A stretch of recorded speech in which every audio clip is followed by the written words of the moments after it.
abrupt. Welcome, everyone. Thanks for being here. Thanks for sharing our show, A Mexican Crossing Lines, with your hosts, Cindy Gomez-Schempp and Duke Gomez-Schempp. You're listening to 88.1 FM, KPPPLP, Fargo-Moorhead, where we are adding local color to your airwaves. And you can also catch all of our past shows by going to kpppfm.com. And today, our show is going to be about Sam Slovick and his caravan connections. Please stay tuned for more of that.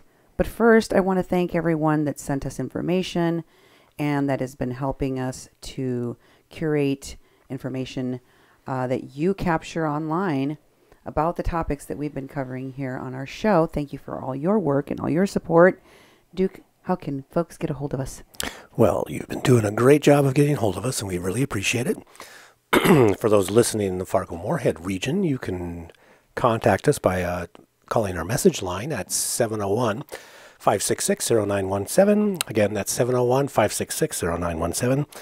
It's a message line. You have about up to 3 minutes to leave a message, and many of you do, and we listen to them all. And sometimes people will give enough information or want to have their message heard on the air. We may do that. Another way to get hold of us is you can contact Cindy at kpppfm.com or me, Duke, at kpppfm.com. Also, you can go to our Facebook site at 88.1 FM Fargo-Moorhead, the People's Press Project of Mexi-Can. Another way you can keep up with us is to go to our YouTube channel, because we take these videos, of course, and we upload them to YouTube to Duke1517. That's my YouTube channel, Duke1517. That way, if you don't have Facebook or you want to share the show out just with the YouTube video, you can do that.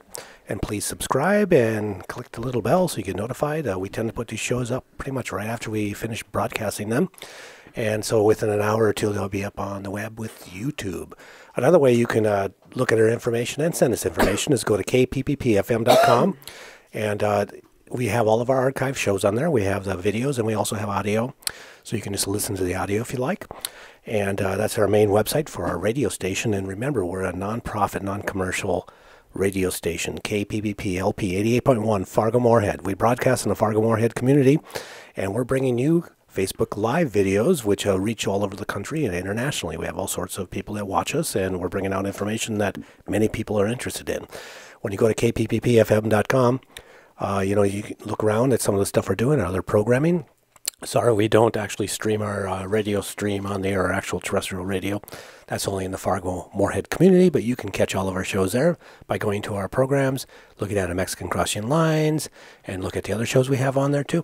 And while you're there, remember, we're a non-profit, non-commercial, community-run radio station, so we rely on the community to help keep us afloat. We have a really small budget, but every dollar helps. If you go to kpppfm.com/donate, make a donation. It's tax deductible. It goes to good use. It goes right into the stuff we need to keep on broadcasting. And so you, as a viewer and a listener, can participate. And we really love the participation. So many people send us so much information that we are building shows off of it. We're archiving it so we can use it another time. A lot of information will show up. Sometimes your stuff might not come up for a while. Sometimes it's duplicated. But we keep on sending it. We don't want to ever restrict anyone from sending us information because all of it is useful.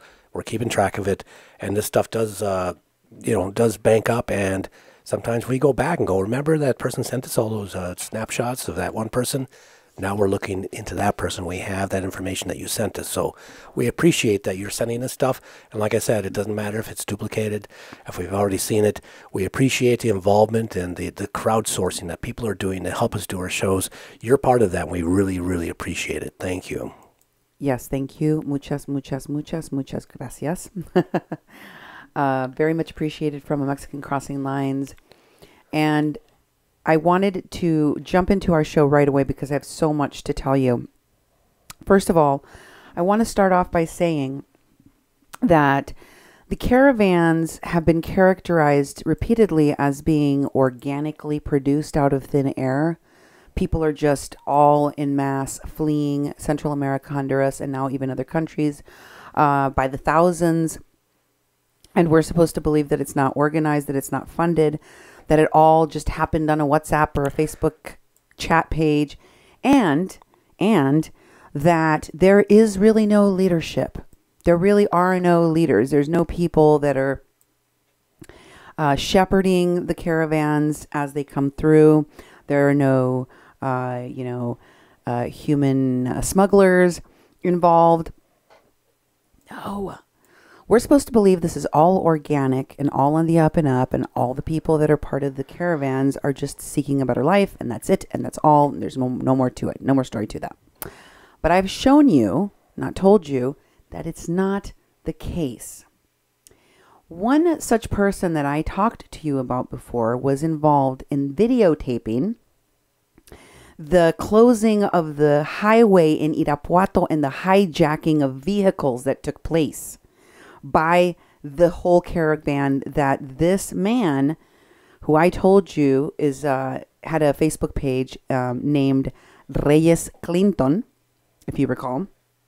That guy, I said, has been traveling with the caravans. I showed you how he uses his Facebook page to update people in the United States, organizers that he's obviously working with, about his whereabouts and about the activities of the caravan, so that all of these activists and organizers, many of whom are American, many of whom are white, and would probably stick out like a sore thumb if they were traveling with the caravan itself, although some still have documentary filmmakers, journalists, photographers, etc.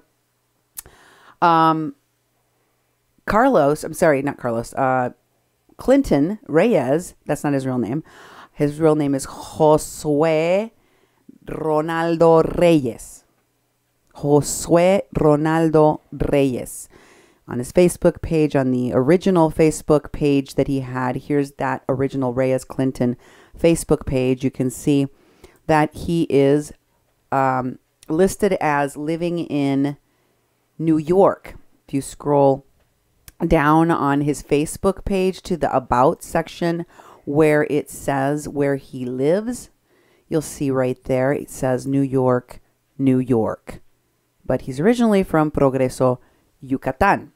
He's been traveling with the caravans, and from what I can tell, he sounds like he has a Central American accent in the videos that I have previously translated for you. Remember, his real name is Josue Ronaldo Reyes from New York, New York. This guy passes for a Central American refugee, part of the caravan, just looking for a new life. He is the same guy, or one of the same people, that ends up going back, getting deported back somehow, going back to Central America, and then ends up coming back again. He was with the first caravan that came up in October, and now he is traveling with the new caravan that was in Querétaro and Irapuato. Remember? Yeah. In that highway closure? Okay. Here's a link to his new Facebook page, Johnson Johnson, which is spelled Johnson and then Jonshon and then JHONSON. Johnson Johnson. Johnson Johnson, right. Johnson, but if you actually look at the link, and I'll share that with you so you can go take a look at his page for yourself. Screenshots, everyone. Screenshots are forever. For sure. If you're going to help, please screenshot everything and download all the videos. Then you can share them with me. It's always helpful when folks do that. Johnson and Johnson, or Johnson Johnson, is actually the page of Josue Ronaldo Reyes, the very same Mr. Reyes Clinton who had the other Facebook page I showed you.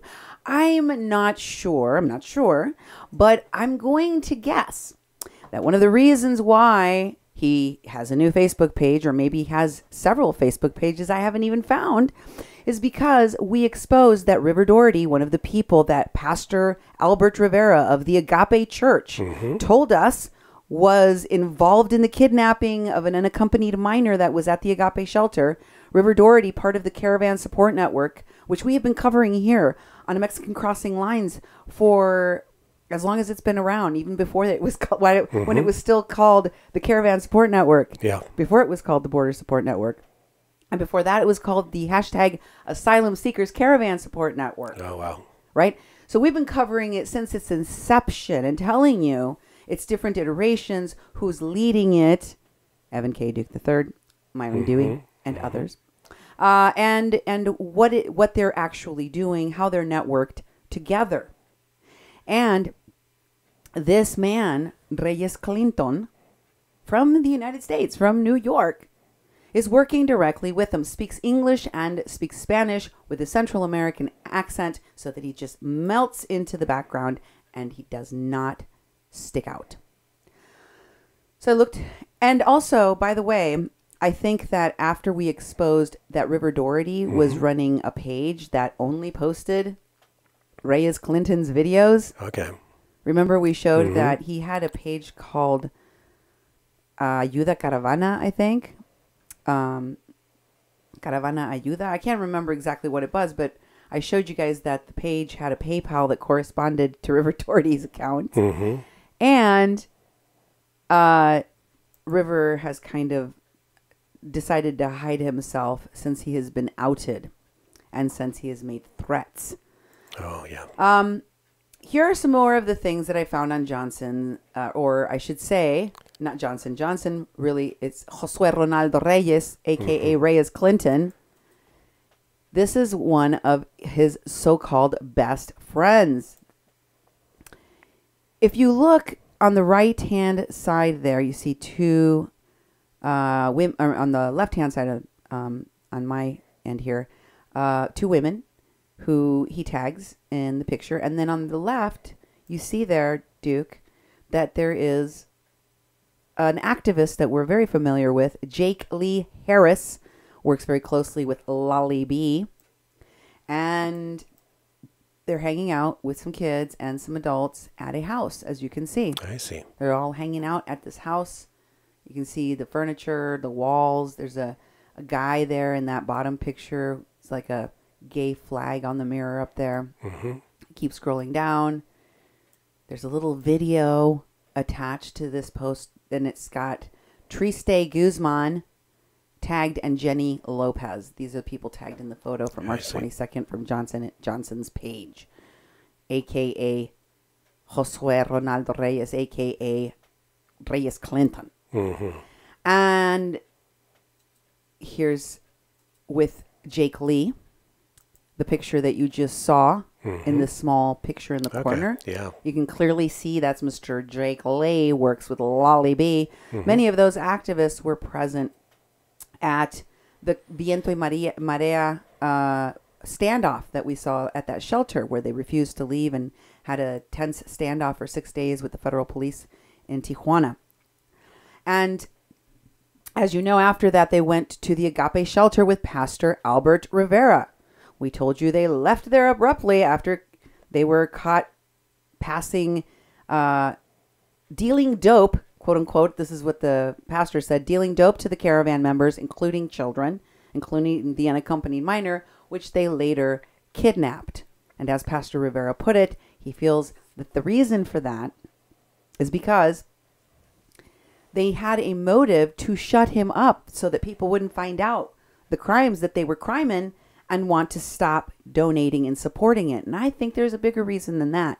I think that they're connected to much bigger, more important people. And that would affect those in political power whom they are attached to and work for. Let me show you tonight on my show. Nemo, I want you to go on the interwebs and type in Tori Says, T-O-R-E, says, and look for the article on her page that I wrote about Pastor Rivera and the activists, and throw the links in the comments of the show so people can go and read that article, which is so important. Duke, do you want to comment, please, for a second? Well, it's a really good article, and it's on Tori Says, which has a lot of visibility.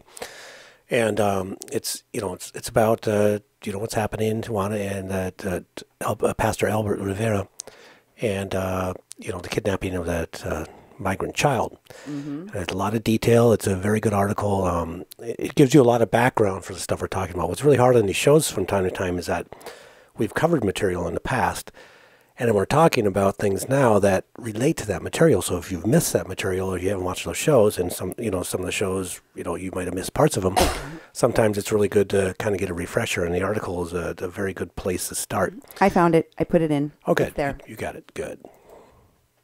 I appreciate it. I didn't mean to interrupt you. That's all right.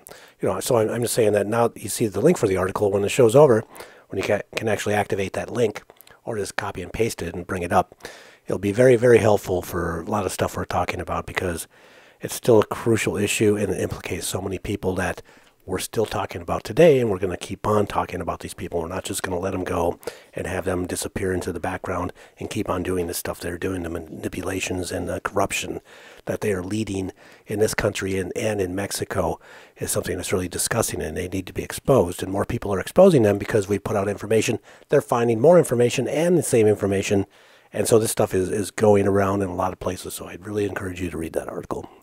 And that article, by the way, is titled American Activists Accused of Kidnapping Caravan Migrant Child. It's on the website, Tori says. Again, I recommend that you read it. I recommend that you share it. I recommend that people do not forget that these activists were involved in the kidnapping of a child, according to Pastor Rivera, and supplying people with drugs and working with activist lawyers who were performing fake marriages, as we showed you on our show. All of that is contained in this article. So if you haven't heard this story, please go check it out. I also shared Oscar Elbru Ramirez's interview with the pastor. It was a more recent interview, well worth a watch. A great supplement to the interview that we did with him. We will be having updates by Pastor Rivera on what's been going on down at his shelter, with the most recent of Senator Jeff Merkley. Very, very important stuff I'm going to be bringing you, but that's for a future show. Right now, I need you to understand these connections with people that are supposedly just refugees in the caravan, right? Like Reyes Clinton, a.k.a. Josue Ronaldo Reyes. And here is one of the videos that was on his page. This is one of the videos that came from that woman that was tagged there, Jenny Guzman. I went and checked out her page. Here's one of the videos that she shared. No, si por ejemplo le hablaba a una, le hablaba a otra, le hablaba a la otra al mismo tiempo. Y se daban cuenta. This is the LGBTQ part of the LGBTQ LGBTQ caravan. You can see there is an assortment of people. How do you feel being here? Great. As Jenny was saying to me, oh my God, is it true? I'm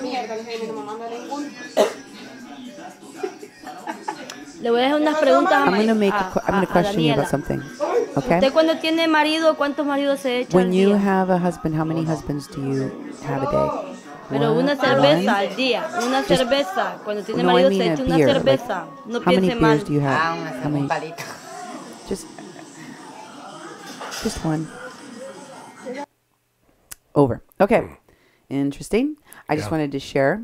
I believe that it would be a good indicator that the house they were visiting is the LGBTQ house. Okay. Remember, they have the LGBTQ caravan members, whatever caravan they're with, up and front and center. They need to get them out of there fast. They need to raise money for them because they are the most vulnerable. They've used them repeatedly in news stories to highlight how homophobic, transphobic, and unwelcoming Mexico is to trans and queer people.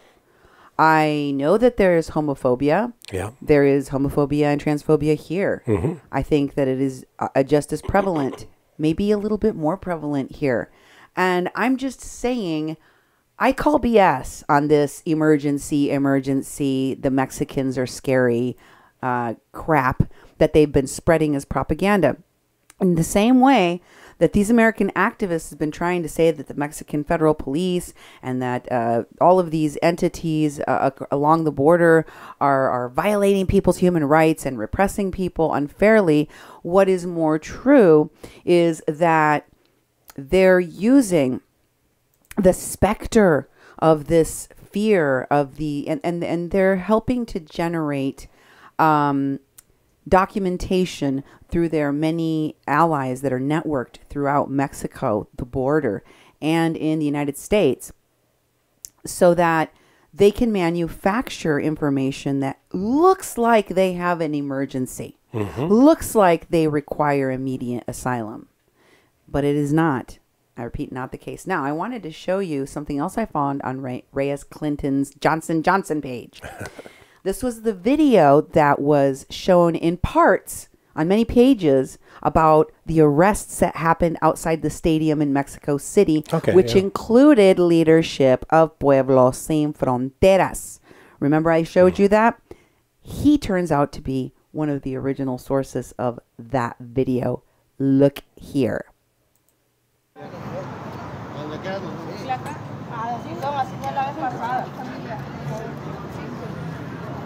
Ellos son tus hijos. ¡Ey, ey, ey, ey! ¿Para qué? Pues no queremos a los demás. No, pero es que estamos en casa. ¡Ey, no! ¡Ey! ¡Están pasando!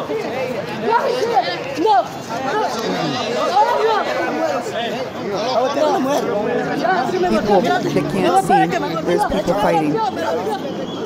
The woman stopping an arrest, stopping the police from arresting a man, and they're yelling at the police, and people filming.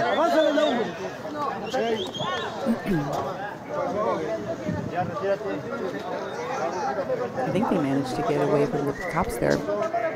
They're still following this couple. It looks like they're attempting to leave the area without being arrested. They're backing up. The cops are still surrounding them.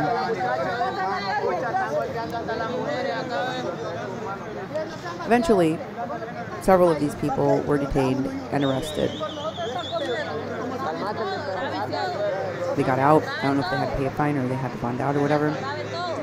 And they left almost immediately. Remember? According to the reports. Their own self-reports. Remember, they're connected to Pueblos Sin Fronteras. Here's another video. This is another video of the arrests that happened outside of the stadium. Check it out. Hey.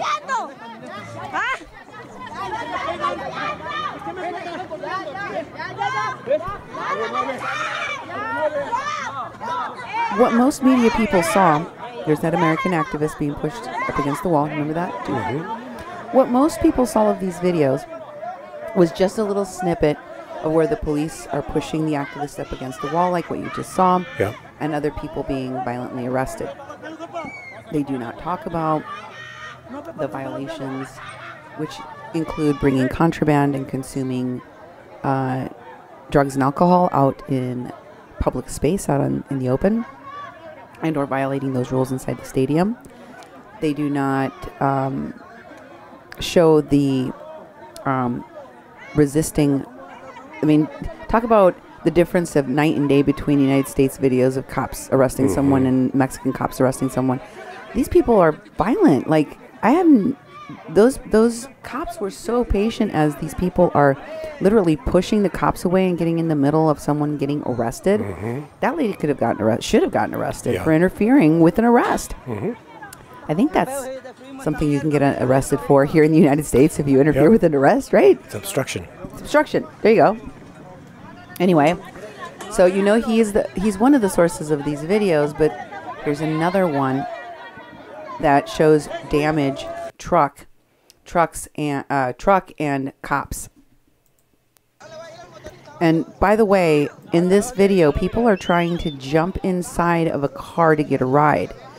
I don't know if they blocked traffic to get this person to pull over or stop this vehicle or whatever, or if they just managed to get this person to let them get into the back of this dump truck, giant dump truck.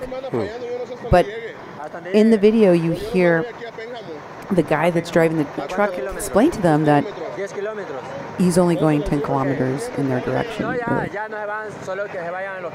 But, you know, he says, okay, fine, well, you know, why don't you get inside the truck? Not there, not on there. No, get inside the truck. No, I'm not coming with you. I'll see you 10 kilometers from here. That's Reyes Clinton talking to them. Okay. He's the one giving them orders. I recognize his voice now. Go ahead. Stand up. I'm going to go in a different truck. No, loco, es que ahí adentro no cuadra. No, es que ya No. You can't. Not any. En la de atrás lo vamos nosotros, váyanse ahí ustedes. We'll be coming behind you. We'll be coming behind you. Hasta Pénjamo va. They're going all the way to Pénjamo, Dice que hasta Michoacán. Pénjamo, dice, preguntale. A 10 kilómetros, dice. 10 kilometers from here. Preguntale. No.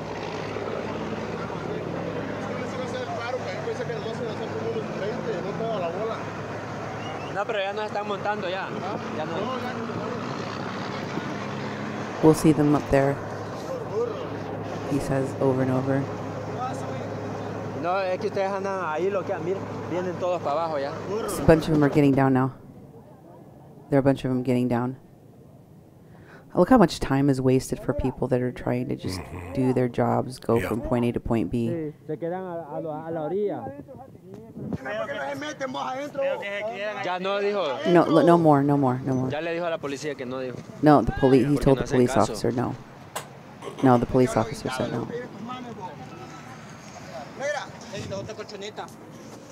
They ended up ripping off one of the hoses off the semi. Oh, wow. When they were getting on and off and damaging that semi truck. No good deed goes unpunished. Yeah, really. And that's what happened here. So before this, I showed you how Clinton Reyes was leading a group of people from the caravan who blocked a highway and then basically hijacked vehicles, wouldn't let the vehicles go until they gave them a ride. It wasn't a request, it was a demand.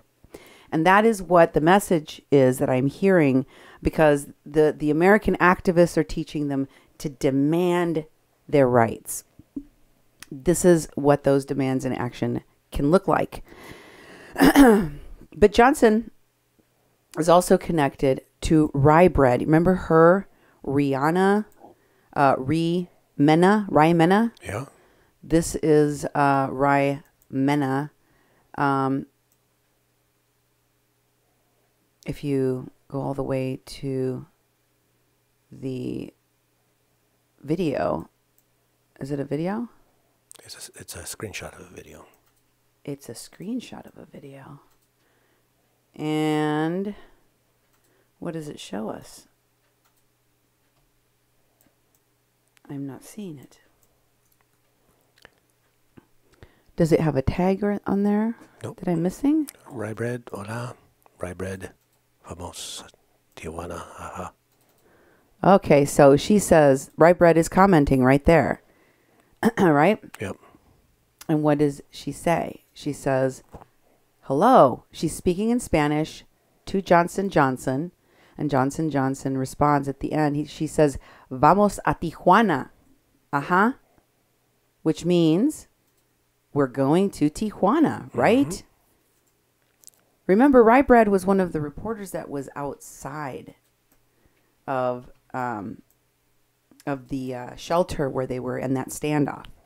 She was right outside. She was one of the reporters from KCRW Press Play. Okay. That's where she works. She also works she's an intern there, and she also works for the Corsair. She has written articles about this caravan, and she was outside reporting on what was going on. Here's a connection between Johnson and one of the reporters outside of the Viento y Marea shelter in Tijuana. This is the new caravan, guys. This is the one I showed you was coming up recently. This is after that standoff. She is now talking about the bringing of a new caravan, which this guy is with. And he was with them before in Tijuana, went back to Central America, and is now traveling up with the new one. Wow. I'm sure they're all in Tijuana by now. They're there now. At the time, this is what they were talking about. And she's also, Johnson, a.k.a. Josue, Ronaldo Reyes, a.k.a. Mr. Reyes Clinton, is also friends with another activist, one of the Spanish speakers, the blonde guy whose birthday it was that Lilith Sinclair and some of those other Jeff Skapowski were all celebrating, Joshua Nichols. In this post, you see his comments. Joshua's talking to Johnson & Johnson. And they say, well, there's a question in Spanish. Remember, he speaks Spanish, and he says, "Where are you?" Yeah. And what is responded?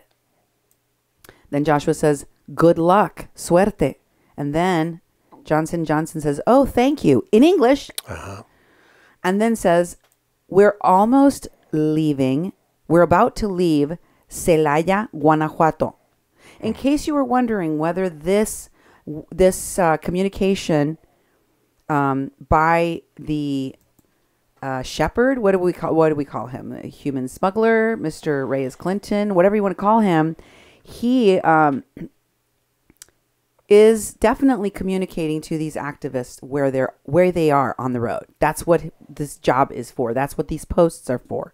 When you look at some of these videos that they make, when you make it that he's posting on his page, there's maybe 100 people that have seen him. Sometimes not even that. There's 2 or 3 shares, sometimes none, and there's only a few comments on each, and it's all the same people connected to the activists from the Caravan Support Network, also known now as the Border Support Network. And in this article, in the LA Times, I will share the link with you, there is a new figure that I've already told you was connected to this person, this shepherd, this accompanier of the caravans, Mr. Reyes Clinton, a.k.a. Josue Ronaldo. Okay? Reyes. And that is Sam Slovick. Sam Slovick is many, many, many things. Sam Slovick is an actor, a photographer, a singer, a songwriter, a director, an independent journalist, a live streamer. He's written for OC Weekly. He's made documentary films, including one called Radicalized. I'm going to show you a trailer of in a little bit here. He's recording artist for RCA and BMG Records. He also has a website called samslovic.com. He works very closely with Ray Mena, a.k.a. Rye Bread, the reporter that we were just talking about, and many of the activists, including Jake Lee Harris, Lolly B, Doug McLean, a lot of the people that were directly working with the activists / protesters of the caravan that were refusing to go to El Barretal, that were staying in the shelter and in the street outside of Viento y Marea. That's who Sam Slovick is, and he is highly, highly, highly connected to political campaigns, politicians, and specifically Hollywood. Hollywood power. Yes. That's what he is connected to and with. In this LA Times article that I just shared with you called Sam Slovick Captures Occupy LA's Raged and Radicalized, it talks about that documentary film I'm going to share a little clip of with you, in which the topic is Occupy. Remember that I told you that one of the architects of the Occupy Wall Street movement was none other than one of Bernie Sanders' PR people right now, Winnie Wong, and that she too was working with organizers Desiree Kane, with PR people like Desiree Kane, like Maggie Day, like Seven McDonald on the Veterans Stand for Standing Rock campaign and the Veterans Stand for Standing Rock protest. They worked on all of these things together. And Sam Slovick is connected to all of those people very, very closely. So, excuse me, Sam Slovick radicalized movie is, it's right there. Radicalized movie. This picture includes many of the people that he has been friends with and or worked with for a while now. Okay. Among these people is documentary filmmaker, the one with the beard there, not in the front, all the way to the left, and in wearing the green, dark army green sort of shirt, button-up shirt. Oh yeah, with the Steve Gute. That Steve Gute was the guy that interviewed me from the Common Dreams documentary films. Okay, I remember that guy now. That was the only interview I gave when I was at Standing Rock. And Steve Gute was the person that interviewed me. Wow. That Steve Gute has worked with Sam Slovick for a very, very long time. That Steve Gute was out at Standing Rock, like many of the people that are involved now in the Caravan Support Network are. That Steve Gute is also standing to a guy named Reyes. We'll talk more about him. Next to him is a guy, a Mexican-looking guy, Latino-looking guy in a checkered shirt, named Javier Hernandez, I believe. We'll be getting to him in just a minute. He shows up later on in life. If you could go all the way to the right, and of course Sam Slovick is in the picture, check out when this was posted. The date on this, you can see Steve Gute liked it, is from September of 2015. Oh, That's long before Standing Rock even happened. Wow. But I want to show you how far back these relationships go and how they are linked to other movements like Occupy Wall Street and also like Occupy LA. Many of the different aspects and groups like Black Lives Matter that later ended up at Standing Rock, like people from the Antifa groups, anarchist groups, began back in this time when Mr. Slovick was working, and many of the people that are in his inner circle were working on these different films and campaigns nationally. The radicalized film has a link where you can stream this film if you'd like to see it. It's available out there. I believe it's also on YouTube. I'm not going to share it with you, but I will share this video trailer of the film. Here it is. Take a look. I mean, it's just kind of part of our lives. Like, yeah, we go to action, get arrested. It's a good day for a revolution, huh? You arrested my friend unjustly! This has been called an experiment, and it's important to really see it as an experiment. What is going to happen? You guys are getting out of here. Well, you guys are getting out of here. I'm trying to do a live broadcast right now. We're trying to get back our democracy. We will stay here. We will sit here. We will be peaceful until things actually come to a change. After the camp was raided, we got together and stuck together and started a collective trying to build the world that we want to live in. This is our new place. We opened up our home to like awesome comrades who are also in the struggle, and then we ended up forming a collective based on the same principles that we organize with.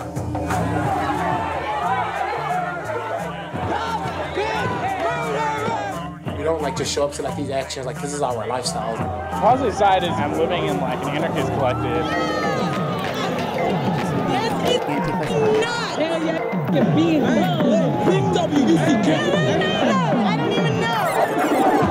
We are learning and we are growing, and we do not have the answers. We are just having a discussion. You can't be picking and choosing about who the 99% is. Everything that we say is not for you to take as truth. It's for you to think and question everything, including us. If I don't resist, then nothing will change. Is this what it looks like? With people speeding, fighting cops, violent clashes, protests? You need to start listening to the 99%. We're only getting stronger. Radicalized.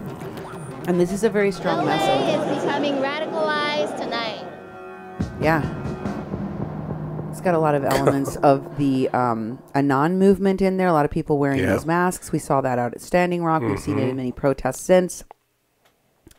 It's also worth mentioning that this Steve Gute, as well as Mr. Slovick, are part of the Collective Media LA group. I'll share the link to their website so you can go take a look at it for yourself. But here is their About page, so you can check out what it says in their About.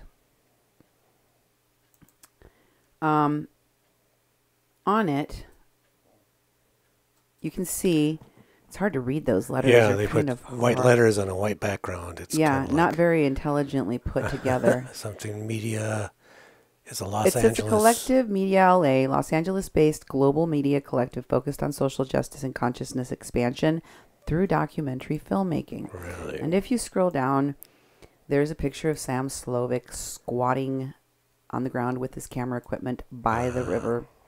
It says he's a writer, producer, director, cinematographer. Slovick has been decidedly eclectic in his career as a writer, photographer, actor, major label, recording artist, journalist, documentary director. His feature documentary released, Radicalized, has been called the definitive voice of a generation protest film. He's been published extensively in a variety of national and international publications, including Details, Vibe, Interview, Giant, Good, Tar, LA Weekly, Huffington Post, Neon, Nylon, Slake, The Face, The Advocate, Curve, Mission, and State, Angelina, and others. Slovick's initially made a splash as a self-styled club performer in the 80s in New York. A native of Oshkosh, Wisconsin, he received his informal education on the street and under the tutelage of established writers and artists. He's appeared in numerous television shows and films, including Jodie Foster's Home for the Holidays and John Miles's epic treasure, Red Dawn. Feature. As a writer, as a singer, BMG, songwriter, his major label it released includes Louis Says, RCA Records, whose songs that have appeared in films and television series. He hit his stride as a journalist in 2005 when he wrote a cover story for the LA Weekly about Skid Row's poverty. His ability to access subjects at the street level has garnered him acclaim and established him as a serious journalist focused on social justice, world hunger year, and MAGGY award winner. World Hunger Year and Maggie Award winner in journalism for his LA Weekly Skid Row series. Slovick made the obvious transition to documentary director, writer, producer with On Skid Row, a 5-part documentary series with Good Magazine. His doc series, Occupy LA, Scenes from the New Revolution, Participant Media Take Part, is the first look into the 99% movement in Los Angeles from street level. His first published fiction, Tommy Crow, appeared in Slake, Volume 2, Crossing Over. The controversial piece gleaned media attention, featuring the author in the LA Times and on the Los Angeles NPR affiliate 93.3. KPCC. Current projects in Collective Media include Tear Down Babylon, a Black Lives Matter Los Angeles documentary. See? Black Lives Matter. Yeah. And Kurt Tan Road Dogs original series on sacred torch touring performances. Torch. Woo, that was a long one. Okay, then if you scroll all the way down, you find Mr. Gute. There's a guy in the middle, but I don't know who he is, and he didn't really have anything to do with Standing Rock or this caravan, but I suspect this guy has a lot to do with him and is connected to helping him disseminate anything he's working on because they're good friends. And Mr. Gute, according to his bio here, is working in a variety of capacities in LA, independent filmmaking community, over the past decade. He works in Europe and in the U.S. Steve has shot, edited, collaborated in several documentaries, including Leonardo DiCaprio's 11th Hour. His company credits include Warner Brothers, MTV, Tree Media Group, Muse Films, Time Warner, Shadowland Films, Charter Communications, Gold Productions, CNN, Universal Music, and Low End Theory. Yeah. I'm not going to go through everything else that's on here, but it is worth your time to check out the kind of powerhouse people that they brought to Standing Rock to make it look like it was an organic protest.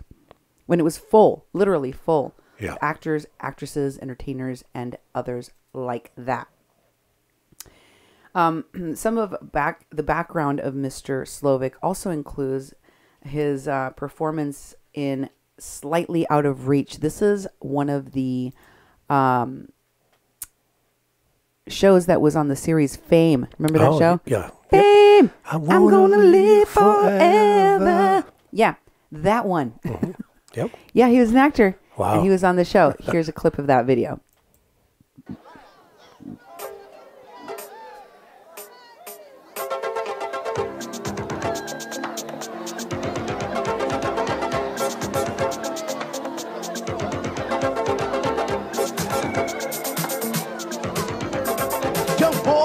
Young boys, let's make some noise. Fine girls all about, let me hear you shout. Oh, anytime, any day, Mr. Right could come your way.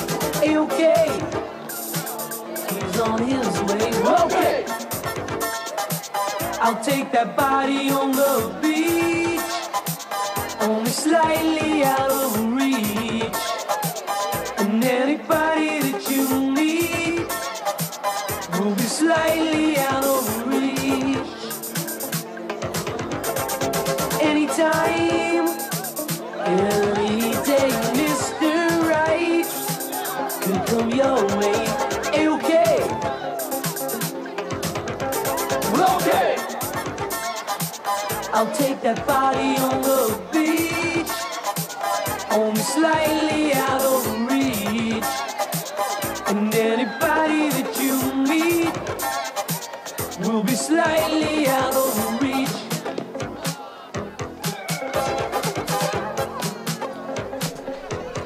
Check out those moves, Duke. What'd you think of that? That was Sam Slovick singing right there. I know. I'm amazed that show actually stayed on. You know, I'm like watching this. Like, I remember watching this, but must have been earlier days of television when we didn't really have that good a television on. But yeah, he was the singer there. That's interesting. Mm-hmm. And now for something completely different. Yes. This is him doing a video on Occupy LA. He was interviewed here. Take a listen.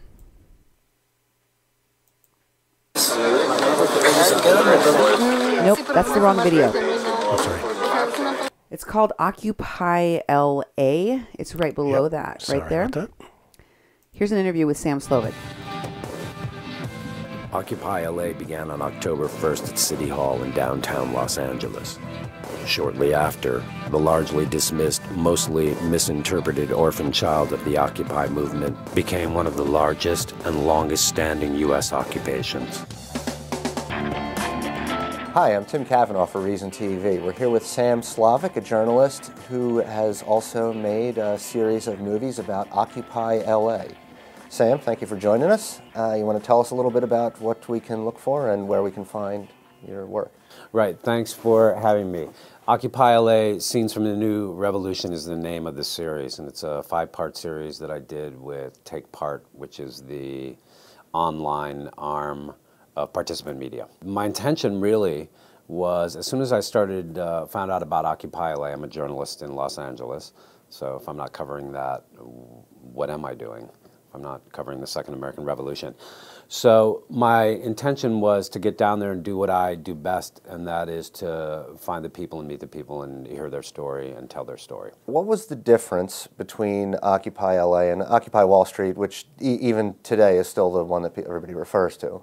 Occupy LA was at City Hall in Los Angeles, downtown, 2 blocks from Skid Row.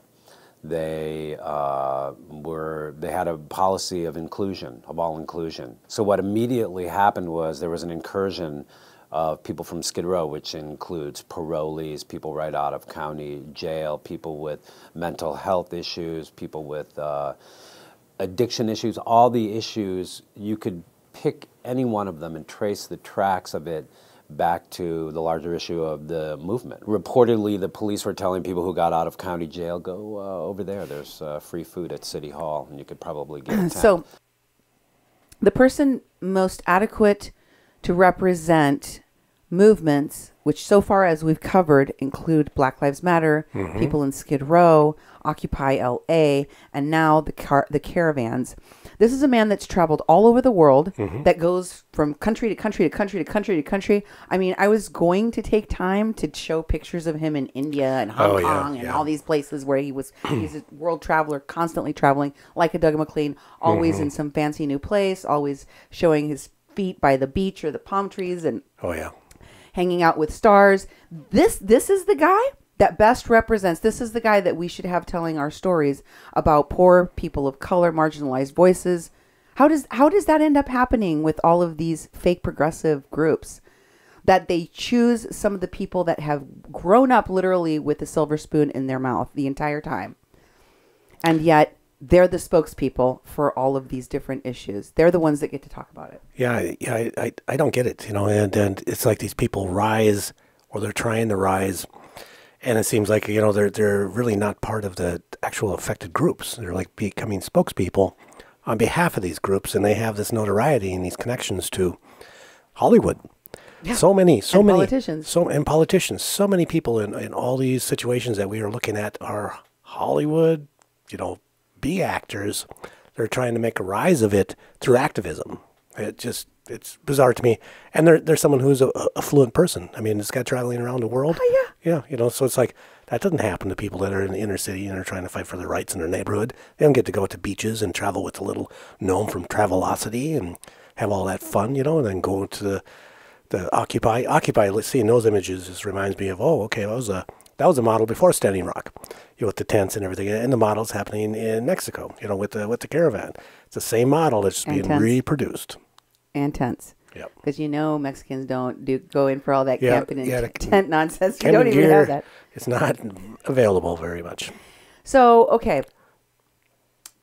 We go from that to flash forward caravans. He's outside. He's filming the eviction. He's watching. He's writing articles about the 2 slain young men who were killed by people when they went seeking a prostitute.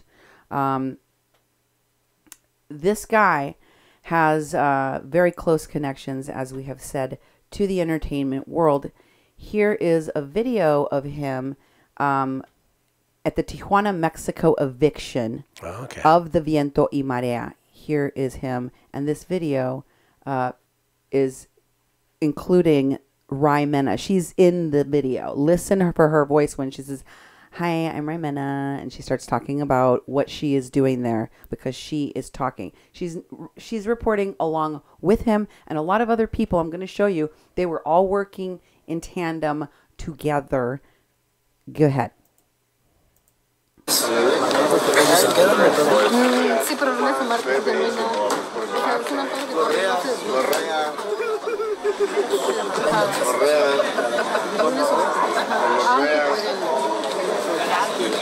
Hace de todo, hace de todo.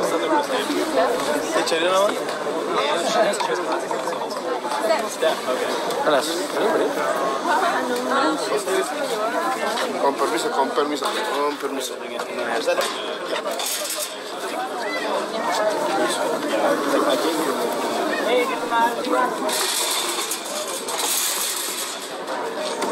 Walking around outside with all the people.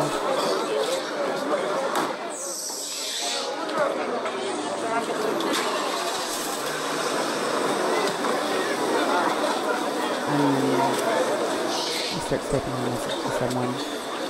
I guess he's responding to questions or comments that are coming up on his live stream. His screen right there. Yeah, I guess so. Like, she's probably still talking to. That's right, Nana. That's her voice.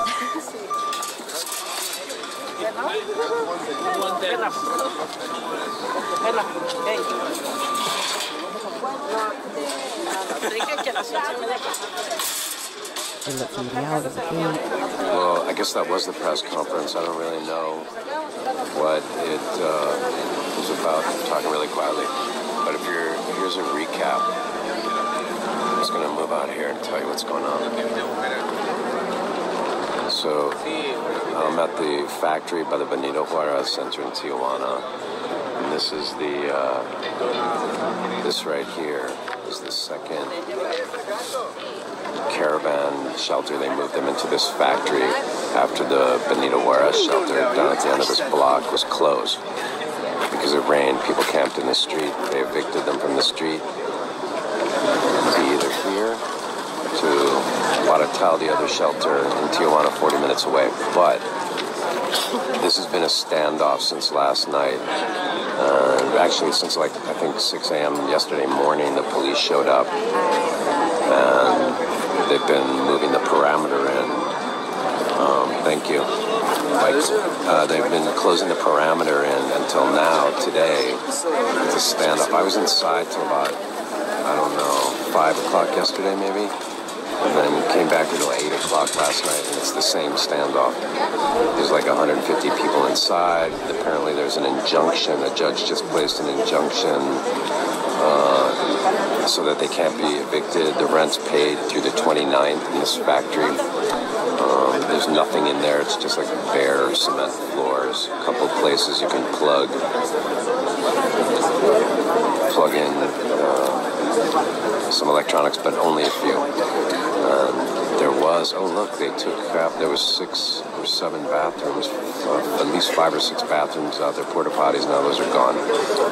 And so they've just been closing the perimeter, and now it's this little barricade up in front. But oddly, the streets are wide open. Like at the end of the block, it's wide open. It's the federal police, and they just had a press conference at the beginning of the stream. I couldn't hear what they were saying. And there's 150 people inside, and they're going to stay, and they don't want to leave. Apparently, police are saying it might be 5 minutes until they raid. So, I am Ryan Meta, and so I got word from inside, one of my comrades inside, another photojournalist just got an update that they are going to raid in 5 minutes. The new shelter at Benito Juarez will most likely be raided in 5 minutes, despite them being told that they have until the 24th of January, as of last week, when the last raid, or potential raid, scare happened down here, but, yep. Okay. Do you remember this woman earlier when we were watching videos out in the living room of what was going on? And Sam Slovick was putting out a lot of videos. So was Doug McLean, and she was one of those people that was standing out there going, we're out here with milk and magnesia. Oh, yeah, I and remember her, stuff, yeah. We're expecting to get pepper sprayed at any moment. Oh, yeah. She was like, the raid is imminent. The raid's coming. I remember her. It's going to happen at any moment. We're out here. We're terrified. Yeah. Come down here immediately. Come down here immediately. Then all these activists descended outside to support and send pizza and all sorts of nonsense. Yeah, send pizza. Yes, I remember. You remember that? Oh, yeah. These were the people that were instigating that kind of, propaganda against the police.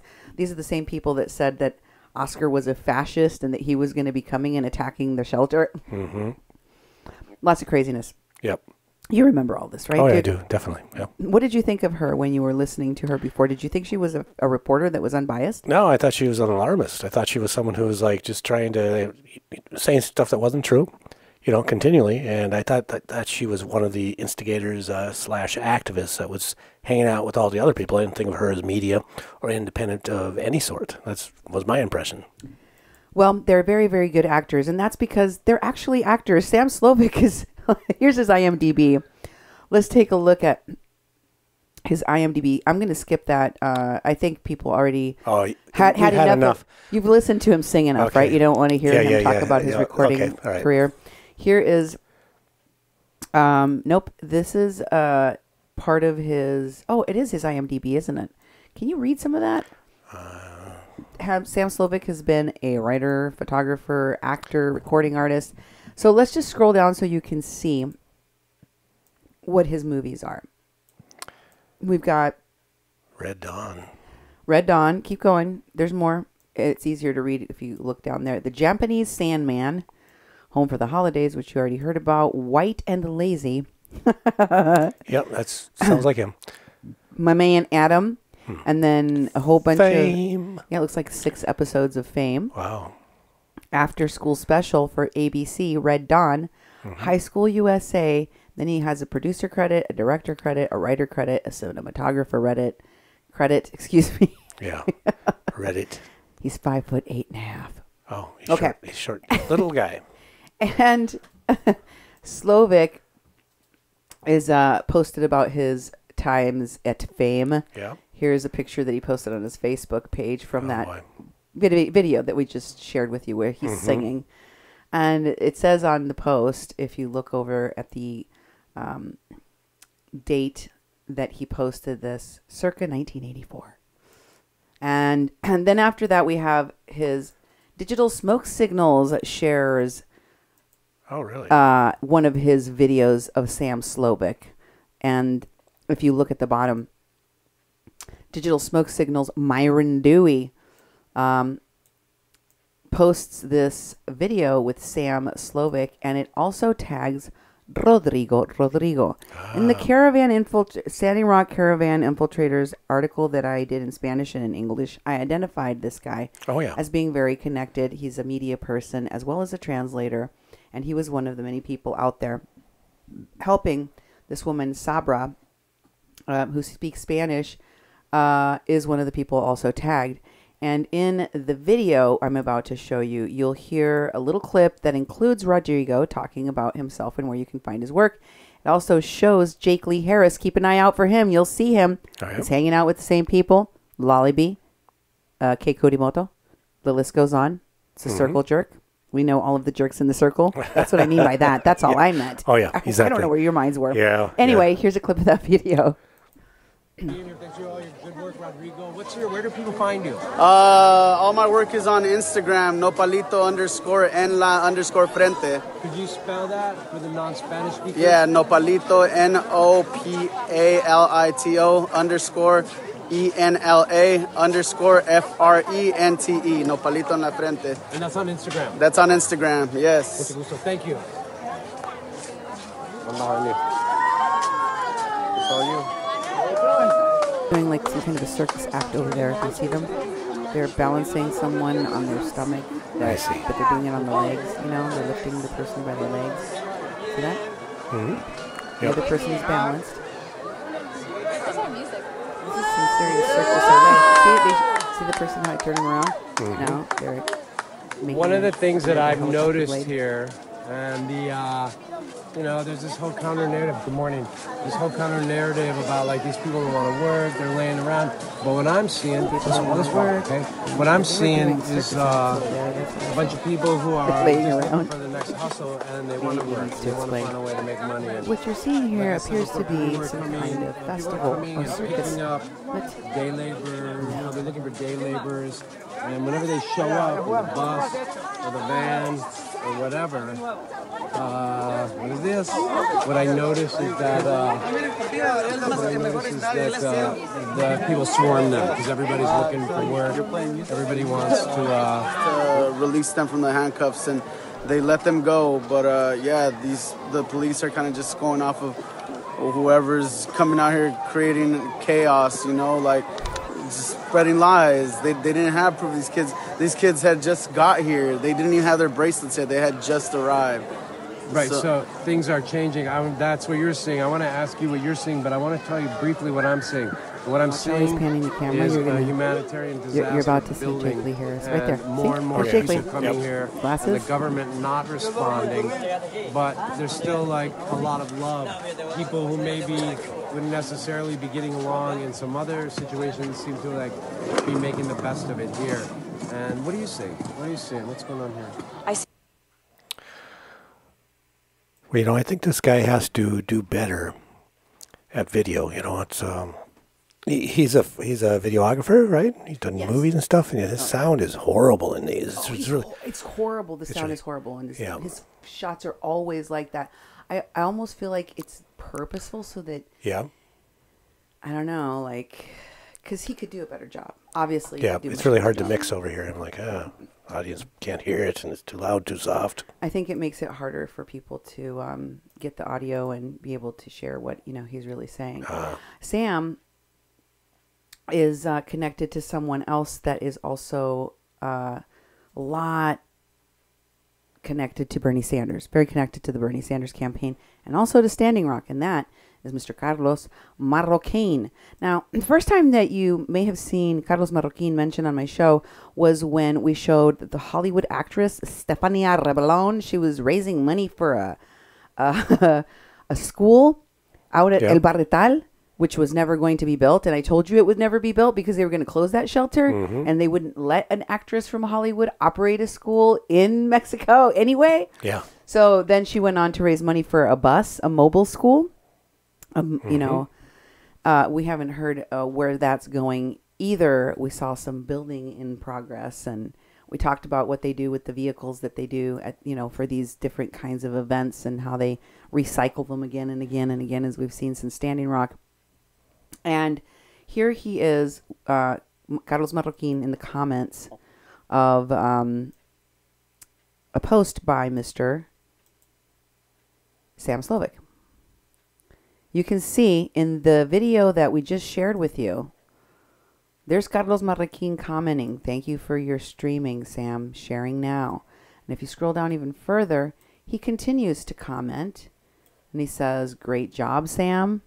And he continues to comment, and he says, "Powerful stories not reported by the corporate media." Oh, yeah. This is important because he is an important voice, not only as someone very closely aligned with many political campaigns and Hollywood figures, but as a Latino commenting on these issues.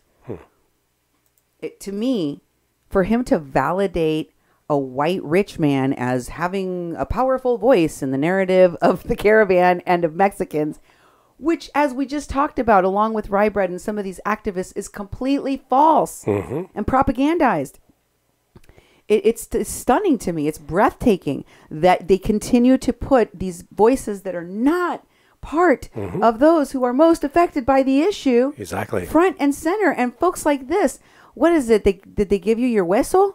You got your hueso, you got your bone, and so you're like, you know, screw the rest of the Mexican people, screw the Central Americans, and what actually happens to them because of you validating voices like Sam Slovick over the people of Mexico. People that were threatened by these folks and the people that were close to Sam Slovick, like Oscar Ramirez. Okay? And of course, you know, Sam Slovick has the support of the Democratic Socialists of America. The Democratic Socialists of America, members of whom we have many of the people like Alexandria Ocasio-Cortez and, of course, Bernie Sanders. They posted Sam Slovick's videos. You can see there the second link is to the Sam Slovick video that is linked below. The page says a potential eviction starting at the migrant camp in Tijuana, Benito Juarez. That's incorrect. That's the potential eviction of the shelter, Viento y Marea. But they don't know. Anyway, it goes on. Right now, keep your eyes open. Calls for legal observers, lawyers. Pay attention, folks. Remember how much havoc those lawyers created. Calls for legal observers, lawyers, NGOs on the ground to prevent riot cop invasion. Invasion imminent. Threat imminent. Remember, they even called Oscar El Blue Ramirez a fascist and said he was going to attack the shelter. Yeah. And here, if you look down further, do we have any more of that post, Duke? Yeah. They're showing all the police. That's it. Next, we have a post that also shared Sam Slovick, so you can see who else is connected closely to Mr. Slovick and sharing his information. It's Voces Sin Fronteras, a.k.a. Voices Without Borders. They shared his post on March 4th saying, "Hey, remember that little boy with Down syndrome that was being paraded around by the Rapid Response Network's Mark Lane and also by Minority Humanitarian Foundation?" Well, Sam Slovick was all over him too. Wow. This is a video that says, Javi showed up on Facebook today. I heard that he got asylum. That was Minority Humanitarian Foundation helping him cross along with Al Otro Lado. Remember, these folks are all working together. Small miracle in a sea of suffering, he says. And then he posts a video, and it's a video of his interview on Vimeo of Javier when he was out on the street. So remember that. He didn't go to El Barretal. He, like the lady that was in all of the pictures with her 2 kids and the tear gas at the border. Yep. All of those people that refused to go to El Barretal and were good little soldiers for the American activist, anarchist, Antifa people, they got across. They got help to get al otro lado from al otro lado. The people that are currently being investigated as part of that leaked document from the reports from San Diego 7, in which they say that Border Patrol, Homeland Security, and other organizations are checking into these folks. We don't have all the details of why, but I've told you what my thoughts are about what they are being investigated for. Here's a clip from that very video. Maria Luisa Cardenas is seeking asylum with her 15-year-old son, Javier Antonia. He is in Down syndrome and he's sick. How old are you? 3. Es que cada dedo son, a nosotros nos dejan de último, a veces podemos y a veces no por la enfermedad del niño. So because his son is sick, they have not been able to get as many rides as they wished, and they will leave them behind in the roads. Lived in Rivera Hernandez in Pedro Sula. Hay muchas maras. There's a lot of maras there. Que hay que estarles pagando un impuesto de guerra. And she needs to pay rents, a quote to the maras. Entonces, hace 9 meses me quemaron mi casa. So 9 months ago, they burnt her house down. A los 9 meses hallaron a mi familia, los hallaron pues y mataron a mis 2 hermanos. And 9 months after her house was burned, they killed her 2 brothers. Las mismas maras. Sí, las mismas maras. The same gangs. Sí, incluso ahora me fui a apuntar y le pido al Señor que toque el corazón del gobierno y me pueda apoyar. Yo no quiero regresar a mi país. Tengo miedo por la vida de los otros 4 hijos que dejé en mi país. She's scared because she left 4 kids behind in Honduras. El centro aquí de ayuda. Pues hay medicamentos, pero solo en pastillas y él ya no quiere tomar pastillas. So she's saying that they're only giving them pills and he can't take, that the child can't take any more pills. Entonces antes era inyectado. So you can go and watch the whole video if you want. We'll have the link for you for the Vimeo for what he posted, along with that Facebook post on Javi. You can see the same people along this large network of people that are participating and organizing and manipulating and exploiting the caravan, that they all are working together with the very same people, featuring them in their stories and their interviews, checking in on them, marking their tents, knowing exactly where they are along the entire system, right? Mm-hmm. Can you please reset the chat box layer real quick? And I don't know how to do that. Turn it off, turn it on? I don't know. I don't know how it does. Maybe. And then turn it on. Hopefully. Yep. That's what I did. Off and on. What will happen? I don't know. Maybe we will have new comments. Maybe we won't. We'll find out. There it is. Deck and cards. I want to show you the Voces Sin Fronteras that shared a video. This Voces Sin Fronteras that shared Mr. Slovick also shared someone that has been featured in my stories, that has been very closely aligned with Al Otro Lado, with Bridges of Love Across Border, with Minority Humanitarian Foundation, with all of the LGBTQIA caravans, and who has been accused, as I have told you on my shows, of smuggling children and also of sex trafficking children. This was an allegation made by the Garden of the Butterflies, an LGBTQI recovery center, where I shared that I interviewed the one of the managers who told me that, and showed me by sending me a video, where Pitaya Queen admits that she was using drugs. And of course, it's a recovery center, so probably not a good place to use drugs. Anyway, she didn't follow the shelter rules there. She didn't seem to make it in any of the shelters where these people go, because they want to run roughshod over any rules that they have at these places. I wanted to share this video with you that features Pitaya Queen. And again, listen to the militant tone. Okay. What does it mean to be a trans Latinx migrant in the United States? The experience of trans Latinx migrants is one of holding on to your humanity no matter what, and is holding that in extreme amounts of violence. So we're about to go talk to a group of trans women that were recently released from Cibola, which is a detention center in New Mexico. Yo vengo por venir buscando un mejor lugar para mí, porque tal vez la sociedad centroamericana no acepta, es mucha discriminación. They don't think like there's a lot of discrimination and people that accept me. They think like we're sick people. Me he movido de casa por eso precisamente porque me han apedreado. Because they even threw rocks through my window, saying they would kill me. And we're gonna keep fighting this. We're gonna keep transmigrating. We're gonna keep transgressing borders, and we're not gonna stop. You know.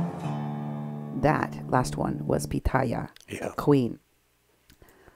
They're both featured on this page.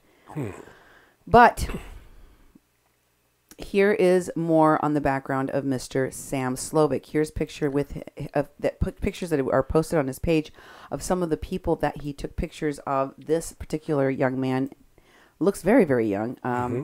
Jose Castillo is featured here pointing at some art. And you can see his name in the post. It's on Sam Slovick's page, just so you can see. There he is. This photograph was taken on March 17th, very, very recently. Here's another one where he says that Mr.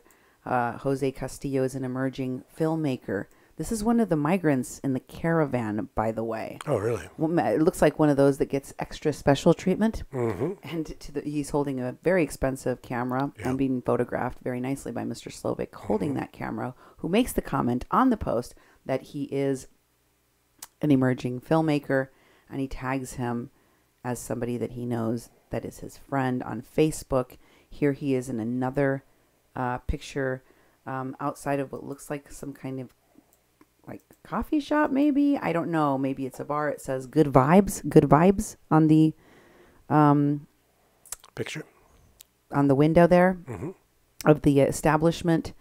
And as you can see, he is very nicely dressed and cleaned up, and looks like maybe they're going into that place. I don't know.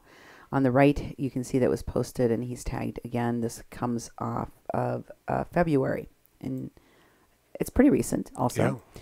And here's another one with Jose, and tagged in the comments of this post, you can see that this is Rodrigo commenting, saying, the homies, hashtag TJ. This is also from the same day, February 12th.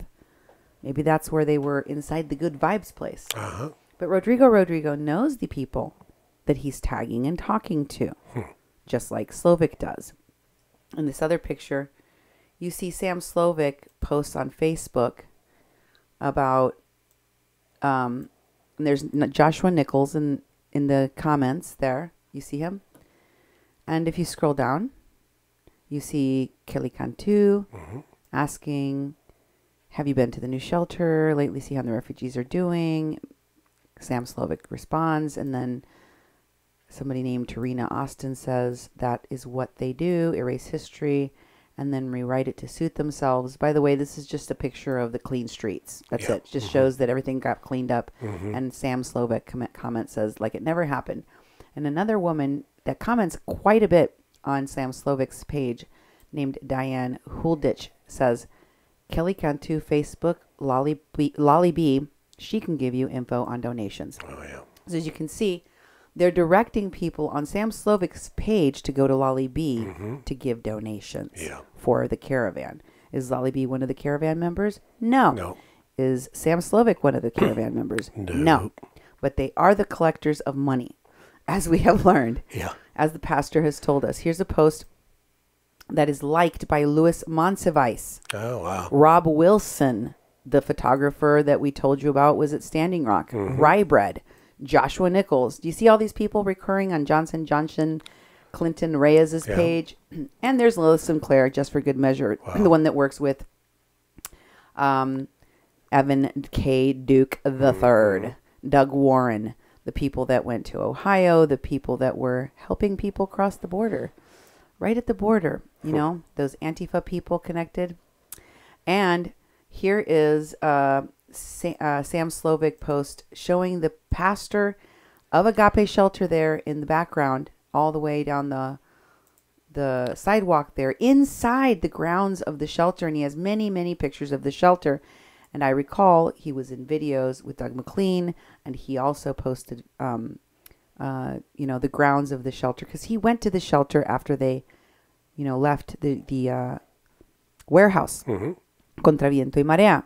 This is proof of that, and it was posted on his page on what date? January 10th. Exactly right after everyone moved to Viento y Marea. Okay. Here's Pastor Rivera at Viento y Marea, the shelter, in a close-up taken by Sam Slovick, who was out there filming, who out there also interviewed the Pastor Rivera in English and in Spanish, along with Doug McLean. This picture was taken on the Facebook page of Sam Slovick on January 9th. Do you see the continuity? Yep. Day before, he's taking pictures of the pastor. Next day, he's at the pastor's shelter, posting pictures. And then, here he is at Viento y Marea with Kei Kurimoto. Goes right up to her. He knows who she is. They're together, too. He also had this on his Facebook page. Abolish ICE. Wow. ICE out of California. And this picture was posted a while back. As you can see, this comes from a post he made on July 3rd, 2018? Yep. Wow. July 3rd, 2018. Wow. But Sam Slovick wasn't just close to Kei Kurimoto and the pastor and Lali B and Jake Lee and all of these people I've showed, Rodrigo. He also is featuring Evan K. Duke III. There he is in the background with all of these people from the caravan that are holding up that same banner, one land, one people, that they had out at the cemetery, at Eli Jackson Cemetery near Mission, Texas, right? Right. At the Somisek camp. We told you about these folks.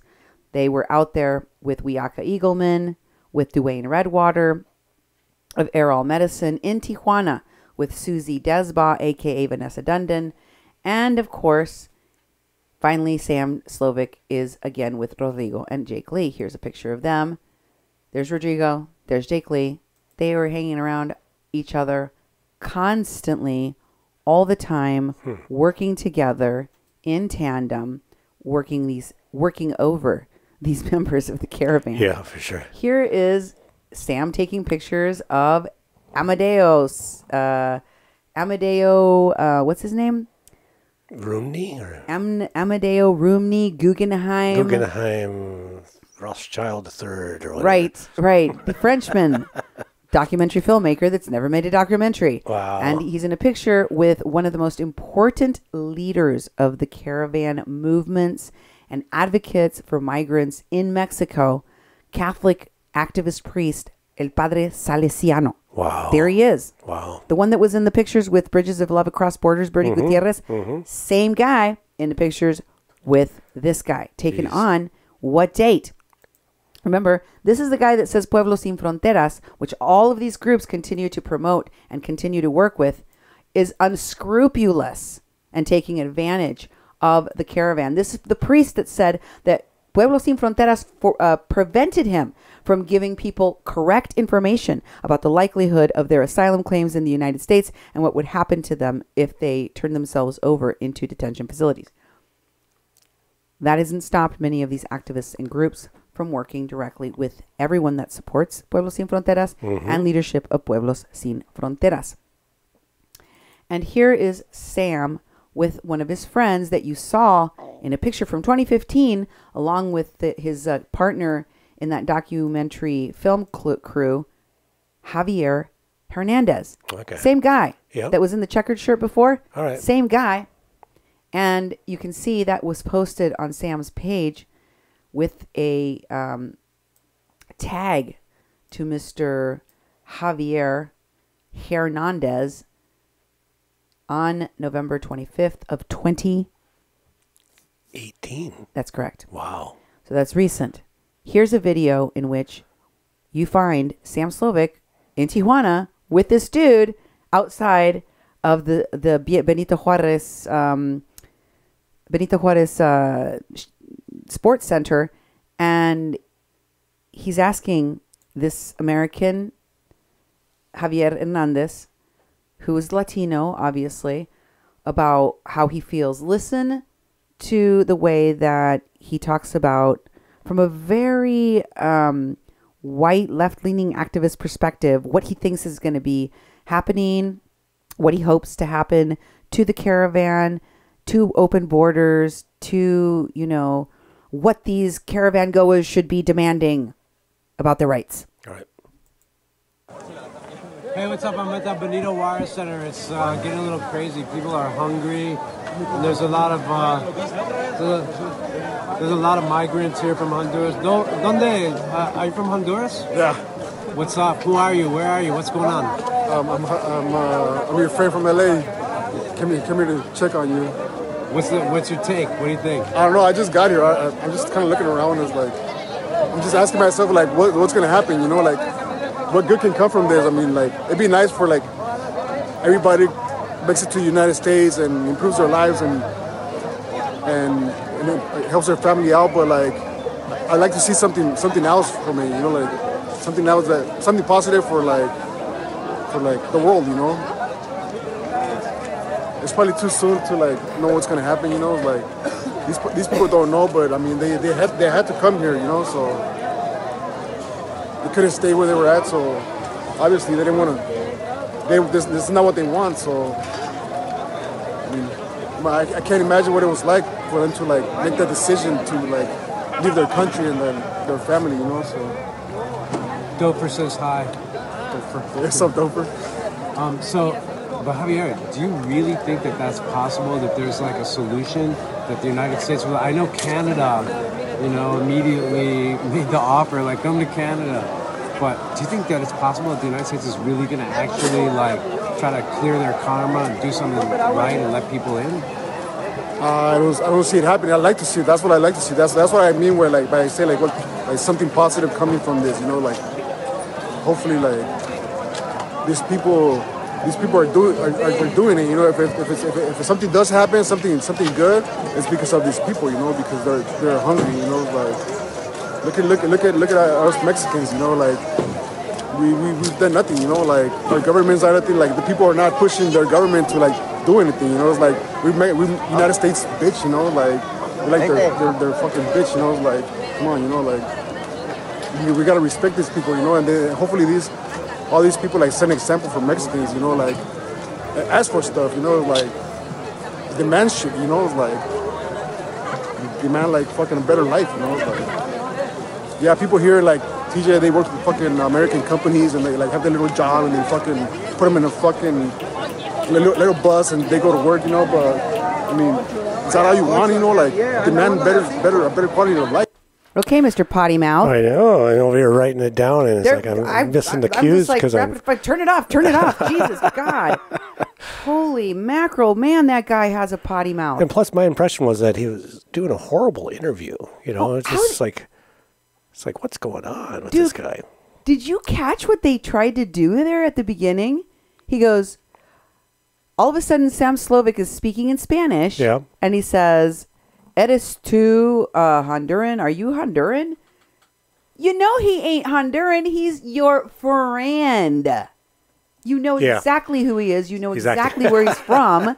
You know he's not Hondurans. And then he goes like this: "Who are you? How are you? Where are you from? Tell us what's going on." Yeah. And the guy just looks at him like, "Way to be a weirdo, Sam." He's like, "I'm Javier, your friend from LA." like together for a while, you know? Right? Like he just like goes, what are you trying to do here? Am I supposed to pretend to be one of the fake people that you're just getting a random, you know, organic, unbiased opinion from? Because all of these people are just using their own friends to reinforce the biased opinions about Mexico and Mexicans in the caravan that they want to put forward. And it's so blatant, Duke, and it was horrible. My God, that guy cannot even string a sentence together. I know. I was, you know, because I hadn't seen any of these videos tonight, you know, before you put them on the show, and I was like, sorry. It's okay, you know, but I like to watch it and just react just like people do that are watching the show or listening to the show. And I'm like, this is the worst interview ever. This guy is supposed to be a filmmaker, you know, and he has a film on Vimeo.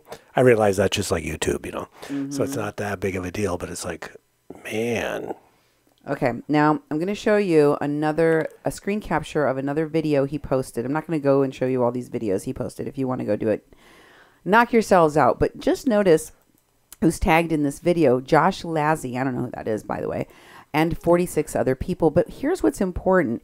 In the first 5 names on here, you see Sean T. Hockey, another one of the journalists, photographers that we saw taking those pictures of the riots that were taking place in Central America, in Honduras, that we saw where people were burning tires in the streets and the cops. Remember that? Yeah. Recently? And that he was down in Guatemala on the border taking pictures of himself with his camera equipment in front of a huge police line. The guy that's associated with some kind of mission for, I don't remember what church was it, Methodist or Baptist or Evangelical. I can't remember right now.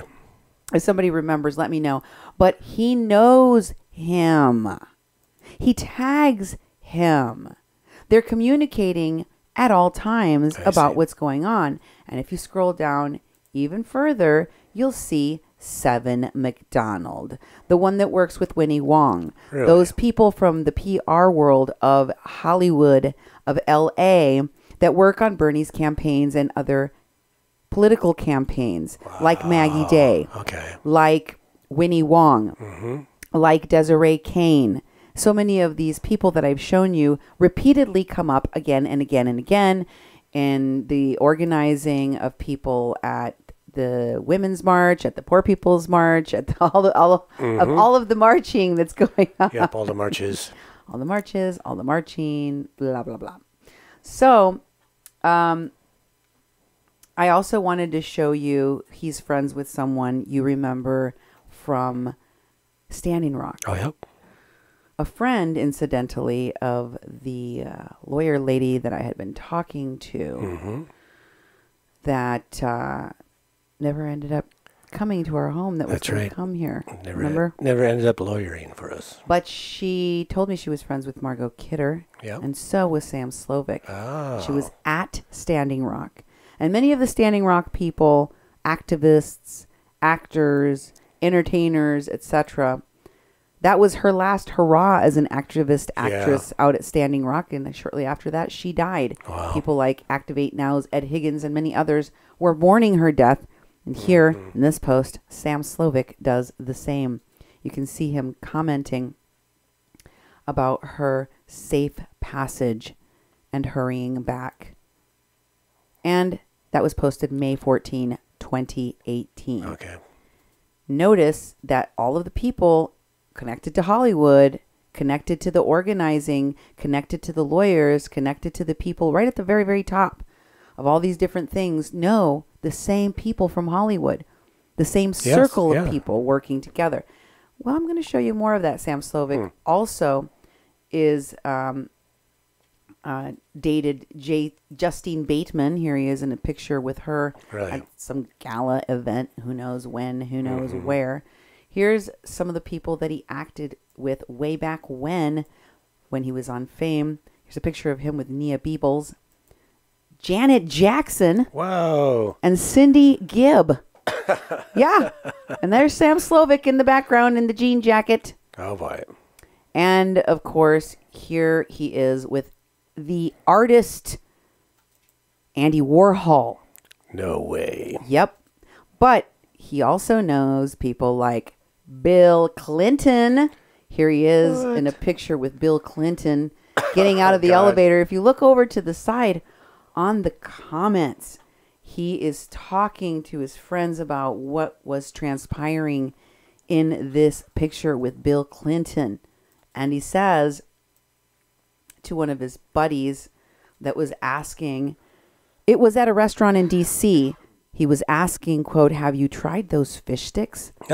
Those fish sticks are so good. Yeah. Seriously, not kidding. That's what he said. And then Sam Slovick says,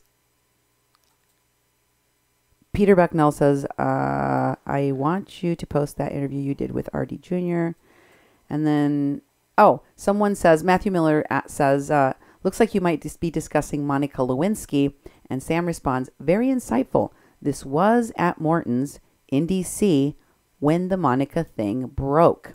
Wow. Yeah. In addition to that, he posted himself at the Women's March. He took pictures at the Women's March. Oh, yeah? Yep. With Dallas Goldtooth of the Indigenous Environmental Network. Wow. Go over to the right, and you will see he is tagged in the picture. Yeah. At the Women's March. My God. And then, of course, we have the Confluence documentary post that he has on his page about Ban Exit, featuring none other than Frances Fisher, Jane Fonda, and Lily Tomlin. Wow. And as you will see, they're outside of a Wells Fargo bank where Jane Fonda was celebrating her birthday this year by holding a withdrawing of her money from the Wells Fargo bank. You will also see featured in this video people like Dolores Huerta of the farm workers movement fame, along with Chavez, Jay Ponte that was running the page Missing and Murdered Indigenous Flowers with Susie Desba that was taken down recently. You will also see tagged in the video comments of this picture, of this post, Juan Mancias. Oh, wow. I think you went to the next I'm one, and you skipped the one in which it shows the Juan Mancias being tagged. Can you scroll the picture around? Or is it stuck? There's nothing on, tags aren't on this one. There aren't on that one? Not even at the very top? Nope. I'll look. Or to the side? Nope. That is the sides. There aren't any sides? Nope. Okay. Well, here is the Confluence documentary tags. Jane Fonda is tagged. Steve Gute is tagged. Jay Ponte is tagged. The Young Turks, that's Cenk Uygur, folks. Frances Fisher. Candy Mossett White of the Indigenous Environmental Network. Wow. A documentary filmmaker from Standing Rock, Josh Fox. We see Juan D. Mancias. Remember, this was right after Standing Rock when they were doing the divest movement and long before the caravan stuff. Juan Mancias working with Myron Dewey and Marianne Thompson Frank of the Nexus Group. All of these people were already working together before the caravans came together, and they began working on the caravans. There's Dallas Goldtooth as well from the Indigenous Environmental Network. Wow. Yeah, wow indeed. And next, we have the video. Here is the Jane Fonda divest video. This is it. This is it. Yes. I'm 79. How much can I do in a day? Unbelievable.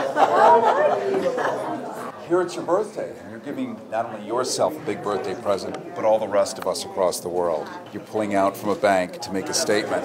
What do people who don't know about this, what should they know?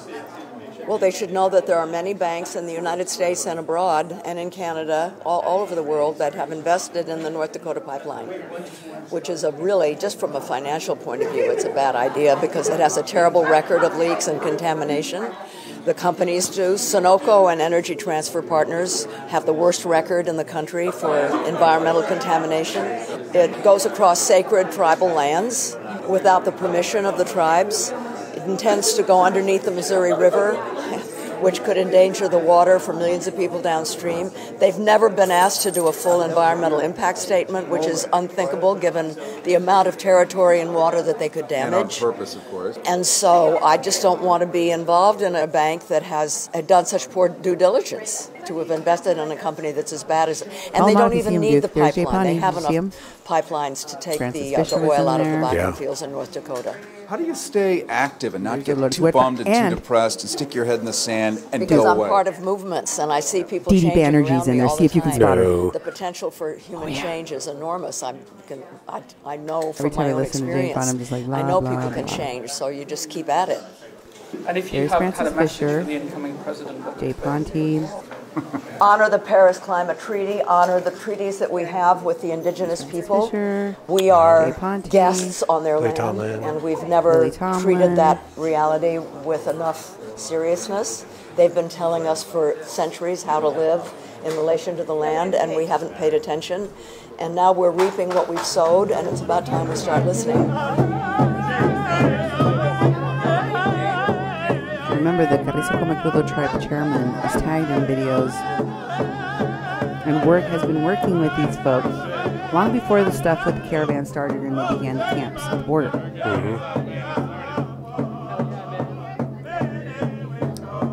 This is the part where you'll be able to see Dolores Huerta standing with these folks. She was also at Standing Rock as well. Wow. Dolores Huerta, if you recall.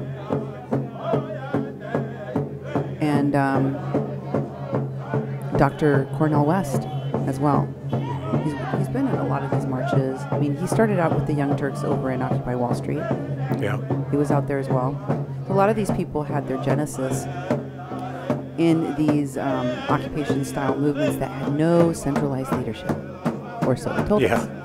There's no leaders. No leaders. There's nobody responsible. There's nobody accountable for anything It just that happens. these activists do. Yep. Somebody gets killed. Somebody gets injured. Nobody's accountable. No leadership here. Yep. Yeah, I'm good on this. Let's move on. I don't know if I would listen to this again. Here's Sam Slovick sharing the Young Turks version of this video that they did on TYT Politics. As you know, the Young Turks hired a correspondent named Jordan Sheridan, who was later... Was he fired, or did you just... His contract they suspended was him, ended. and then they said they were not working with him anymore, and he just kind of disappeared because he was accused of raping one of his staff members by the staff member that just turned 21. He raped her in Flint, Michigan, according to her statement on the Tim Black Show, while she was intoxicated. Along with Chelsea Lyons-Kent, one of the Bernie delegates from Hawaii that flipped off the cameras. She too worked with some of these media platforms like Activate Now, meddling Kelly Merritt, the Hollywood Actresses platform, working with Divest LA. Those people are also connected to Mr. Slovick. They're also connected with the people that he works with and that work with the Bernie Sanders campaign. Here is that that post, and I will tell you, I will not show you. You can go and watch it for yourself if you're so inclined off of Sam Slovick's page. If you move there to the right, it shows you when he posted this, and December 24, 2016, right? Yep. This one features Mike Farrell of the MASH actor. And it also has some people there from the Veterans Stand for Standing Rock. Those people were also crucial to this movement. They're also now being called to intervene to protect caravan goers. They all, the same groups showing up once and again, whether or not they're necessary or whether or not it's a good idea for the vulnerable people they claim to be protecting. Exactly. In this... post, Javier shares Sam Slovick's video on his page and tags a bunch of people, including Jake Lee Harris, Myron Dewey. Both of those people are on the list that was recently leaked that Homeland Security has been interviewing, who have had their, they've been questioned at the border. Some of them have had their telephones confiscated, like Myron Dewey has, and Evan Duke. Mm-hmm. There's Shanti Hockey, the same guy that was traveling with the caravans in Guatemala. He also tags Seven McDonald. She's the daughter of the singer Country Joe and the Fish. Mm-hmm. If you don't know who they are, what's the song they sang, Duke? Tell them. You know the song. And it's 1, 2, 3. What are we fighting for? Don't ask me, I don't give a damn. The next stop is Vietnam. And it's 5, 6, 7. Open up the pearly gates. Well, we ain't got time to wonder why. Whoopee, we're all gonna die. So she grew up with Joan Baez and a whole bunch of folk singers and actors and, you know, typical life of a child of a Hollywood entertainer. And if you scroll down even more, you will see the names of Wambly Wicasa from Standing Rock. And if you keep going, you will also see Rye Bread, the reporter, and Carlos Marroquin. He shows up again and again and again. I'm sure you're wondering who that is. Yeah. I'll tell you in a little bit. First, I want to show you on this post about the video on the quote-unquote refugee camps, as Mr. Slovick calls them. You see a bunch of comments. Notice that Unicorn Riot's Lorenzo Serna is tagged in the video. Unicorn Riot was at Standing Rock. They were also called inexplicably to report on what was happening at the border, even though their correspondents were putting out a bunch of misinformation and didn't speak Spanish, so they couldn't even interpret correctly what was being said to them. I showed you that they did that in the videos I translated of the people that they were interviewing. Yeah. If you'll scroll, you can see a lot of the people that show up in the comments. This is relevant, and we'll just scoot by them as quickly as possible so that you can see. There's Myron Dewey that liked this post. There's Diane Huldich, I told you about. Seven McDonald talks about getting an Airbnb or a hotel for Sam Slovick. Oh, yeah. If you keep scrolling, you'll see her comment a lot of times, as does Diane. And if you keep scrolling even faster, you'll see a whole bunch of people like Bertie Gutierrez at Bridges of Love Across Border comments a bunch of times. And she says, please get in contact with Amadeo. Who's that? That's Amadeo. Sinbad, Rumney, Guggenheim. The third. A Guggenheim dude. Keep going. And then Diane talks about Myron. And then you see them talking about Sam Renegade Media, right? Bertie Gutierrez also talks about Sam being the eyes and ears. Yeah. They also have Javier Hernandez commenting in there, the friend of his that he pretended not to know if he was Honduran. That's right. Bertie says, Javi, so she's aware of what Javi's doing. Yeah. Javi and his mom turned themselves in for political asylum already. See how they are all aware? They're in the know. Every step of the way where these people that they targeted are. Those who were loyal to them and stayed where they were told, those are the ones they helped get across the border. And if you keep scrolling, you will see that Bertie says their group donated a bunch of thousands of dollars. She wants to talk to Amadeo Rumney personally. Keep scrolling. You'll see that they continue commenting with Bertie, and Seven talks about how many people are at Benito Juarez. And then you will see that there are more comments by Bertie Gutierrez, where she talks about photo of these kids that were missing from the shelter. Then more talk about Myron Dewey. And Bertie talks about hundreds of tarps that were provided. And she wants Amadeo to contact her, please, to tell him right away.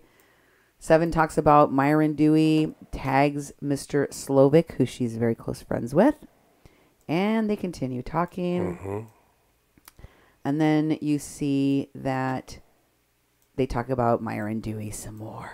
They really promote that guy. Yeah. They're all working with that drone pilot / media platform / documentary filmmaker Myron Dewey, the husband of the very important Deborah Parker. If you missed my show on Deborah Parker, Nemo, drop it in the comments of this show so that folks can go find it, and her connections to the Democrats in the Democratic Party and indigenous people in the indigenous peoples movements.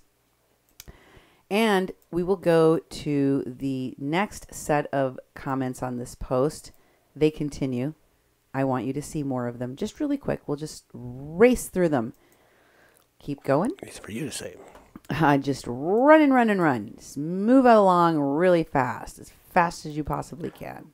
It was. Scroll it. There's Birdie. She talks about Amadeo. And then there's Birdie talking about Estela. I'm assuming that's Estela Jimenez. Then they talk about Gerson. Who took Gerson? And Birdie says, oh my God, you have it on video. Somebody took Gerson. They're talking about it being on video. Who took him? They want to know. And then they're talking about Sam, and they're talking about the clergy. And there are more comments by Seven McDonald. She posts 2 articles, and that's it. Okay? Yep. So who is this Carlos Marroquin? Let's get to him real quick. Carlos Marroquin's Facebook page says that he is a humanitarian, that he is a advocate. No, a homeowner. Sorry. A homeowner, advocate, and organizer, organizing it. Bernie Sanders Brigade. Ah. He's an organizer with Bernie Sanders Brigade and Occupy fights foreclosures. Mm-hmm. He's managing the Bernie Sanders Brigade page, and he lives in Los Angeles. Mm-hmm. Look at the background. Look at the cover picture on his Facebook page.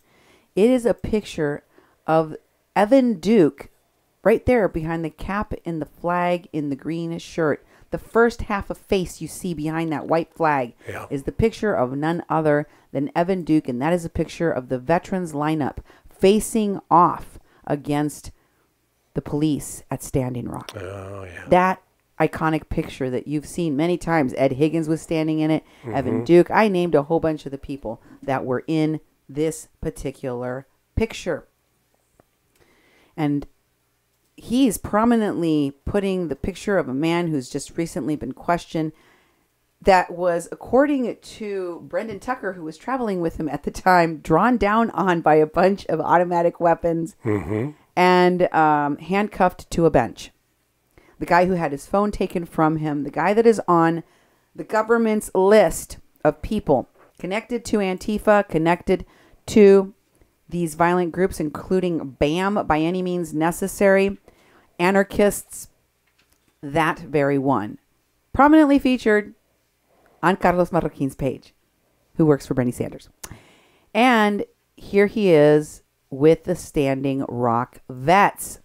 Here's that picture with the Standing Rock vets. And as you can see, it is the same picture that is his cover photo, but you can see him in the picture right next to Evan Duke. The same picture. He's just in the corner of it at the very beginning. I see. There's Carlos right in front of that white flag, and then next to him holding the flag is Evan Duke. Okay, right? I get it. I see it now. And then there's the guy with those really long mustache thing. You remember this picture, Duke. Mm-hmm.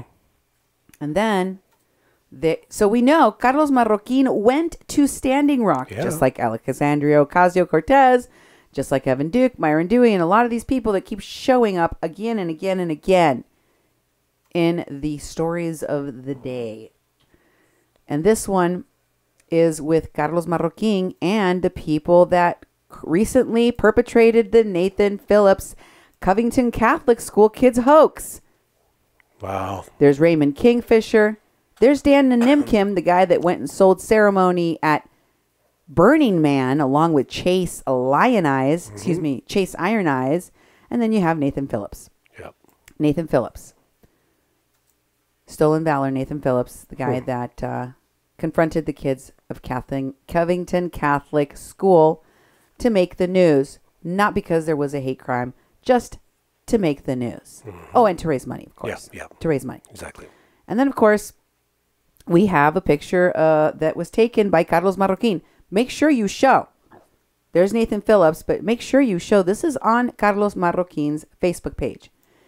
You see that woman in the blue jacket that is very, very heavily padded, and she's got a little blue hood on at the end of the... That's Kei Kurimoto. Oh, okay. That's Kei Kurimoto with war paint on her face. Kei Kurimoto. That we recently saw outside of Viento y Marea in the pictures of Sam Slovick. Wow. Okay? That Kei Kurimoto, who was also at Standing Rock. And this is a picture taken by Carlos Marroquin. Look at it. It's on his Facebook page, taken by him. Posted on February 24th, 2017. And next I will show you a picture that he took of Mulaney Stoneman, the woman that kidnapped Mary Trujillo. Yep, there she is in the white jacket with the sunglasses on. That is Mulaney Stoneman, one of the central figures in the case of Kathleen Bennett, featured prominently in a picture taken by Carlos Marroquin. These people were all very closely aligned, protesters working together.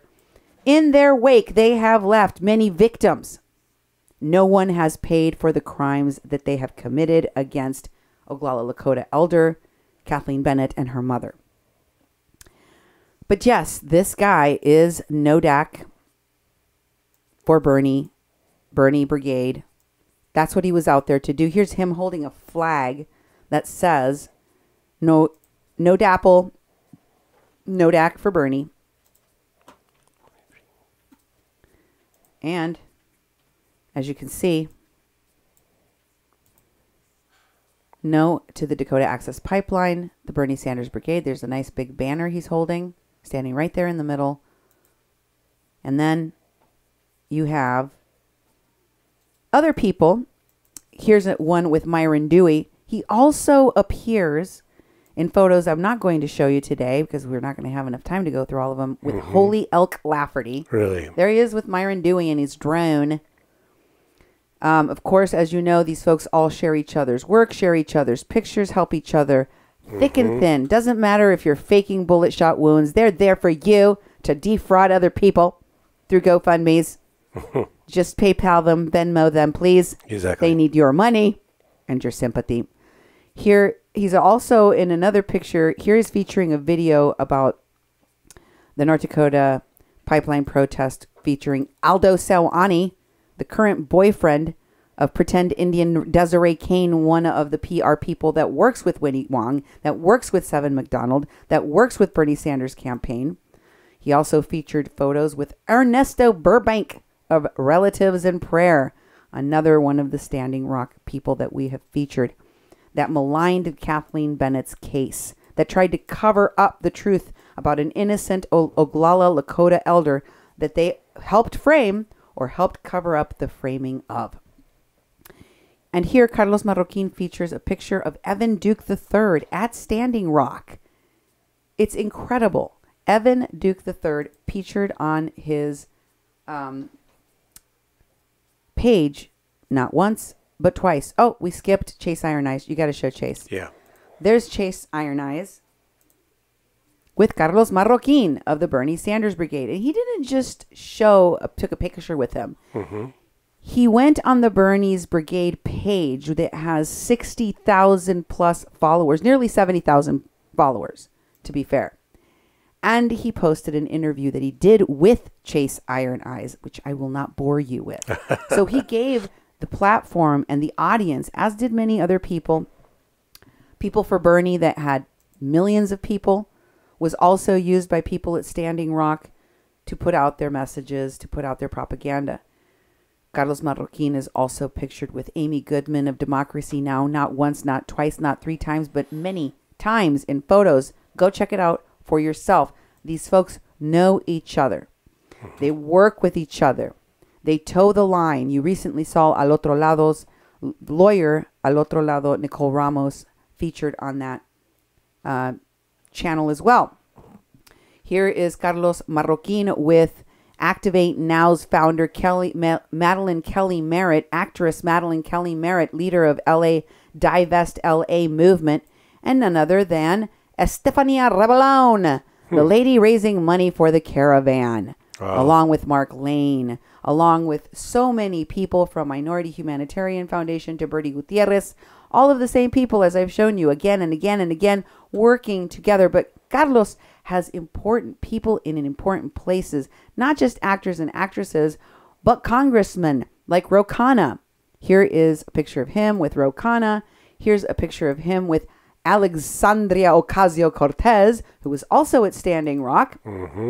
Here's a picture. Well, he's got pictures. Here's one with Tulsi Gabbard, who was also at Standing Rock. But he's got pictures with Susan Sarandon, Francis Fisher, Alex Villanueva, who's the sheriff of Los Angeles, Patricia Akwomu, the Statue of Liberty climber, Rosario Dawson, the actress that we see him featured with all the time, Lee Camp of Redacted Tonight, wow, that we saw at Higgins, and so many of the Standing Rock phonies end up on. And he doesn't just have one picture of Lee Camp. Like, he didn't just run into Lee Camp at a coffee shop one day and take a picture of him. He's got like 4 pictures of Lee Camp. Yeah. Like, these big figures are constant. And of course, he's got pictures with Shailene Woodley of Standing Rock fame. Also, other actors and actresses that we've seen on some of these shows before, like Michael Shannon. And they even had pictures of Robert Patrick and Edward James Olmos.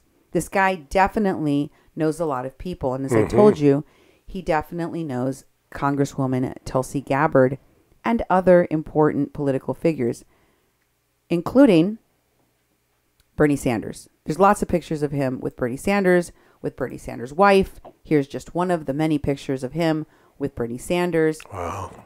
They get around. No kidding. They definitely know each other. And Bernie Sanders and his campaign managers and the people that he works with and the people that volunteer for him and the people that run the campaigns he has supported, like the NODAC pipeline thing, like the Women's March people. Guess what, folks? It's not a coincidence. It's a pattern. It's a pattern that we need to be aware of. I will be bringing you more connections to the Caravan on my next show here on A Mexican Crossing Lines.